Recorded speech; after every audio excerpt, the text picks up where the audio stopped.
রাষ্ট্র সংস্কার তাড়াহুড়োর বিষয় নয়, হতে হবে আইনানুগ এবং সাংবিধানিক। ঐকমত্য কমিশনে বিএনপি নেতারা মে মাসে রাজনৈতিক দলগুলোর সঙ্গে ফের আলোচনা।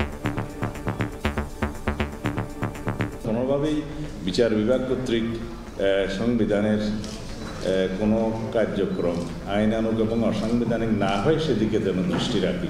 চূড়ান্ত সিদ্ধান্ত বা কোনো সিদ্ধান্ত কেবলমাত্র এই টেবিল থেকে হতে পারবে না, কেন সংশ্লিষ্ট দলগুলোর ক্ষেত্রে তাদের নীতি নির্ধারকরা নিঃসন্দেহে অংশগ্রহণ করবেন।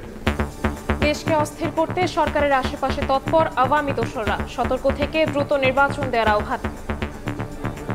চলমান প্রক্রিয়াকে ব্যাহত করার জন্য আওয়ামী লীগ এবং তাদের দোসরেরা কিছু আপনার মধ্যে আছে, আপনার সরকারে আছে, এদের থেকে সতর্ক থাকুন। বাংলাদেশকে এগিয়ে নেওয়ার জন্য ৩১ দফার কোনো বিকল্প নেই।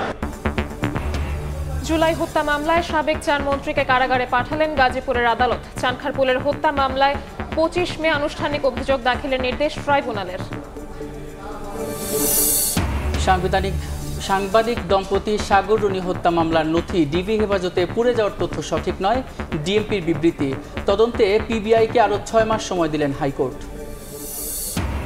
মানবাধিকার লঙ্ঘনের প্রতি অবজ্ঞা বিশ্ব উন্নয়নের জন্য হুমকি। কাতারে আর্থনা সম্মেলনে প্রধান উপদেষ্টা ফিলিস্তিন ও রোহিঙ্গা সংকট উপেক্ষা না করার আহ্বান। যশোরের দুঃখ ভবদহ এলাকা পরিদর্শনে ৩ উপদেষ্টা। জলাবদ্ধতার স্থায়ী সমাধানের আশা ভুক্তভোগীদের, নদী খনন সহ দ্রুত সমাধান এবং ত্রাণ সহায়তার আশ্বাস। এবং মাতারবাড়ি গভীর সমুদ্র বন্দর নির্মাণে জাপানি প্রতিষ্ঠানের সঙ্গে চুক্তি। সিঙ্গাপুর ও কলম্বোর ওপর কমবে নির্ভরতা। ২০৩০ সালে চালু হলে বাণিজ্যিক হাব হবে বাংলাদেশ।